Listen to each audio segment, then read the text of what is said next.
Pensiyaya çıxmaq uzun illər əmək fəaliyyəti göstərmiş insanlar üçün istirahət dövrünün başlanğıcıdır.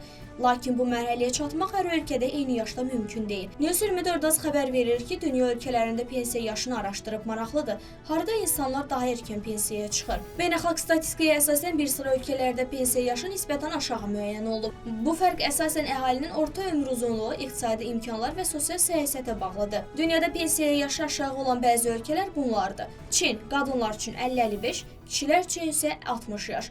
Vyetnam qadınlar üçün 55, kişilər üçün isə 60 yaş. İran qadınlar və kişilər üçün 60 yaş. İndoneziya hal-hazırda 58 yaş. Boliviya 58 yaş, qadınlar üçün bəzi hallarda 55 yaş. Rusiya qadınlar üçün 60, kişilər üçün 65 yaş. Əfqanistan və bəzi Afrika ölkələri əhalinin ömür uzunluğu az olduğundan pensiya yaşı 55-60 aralığında dəyişir.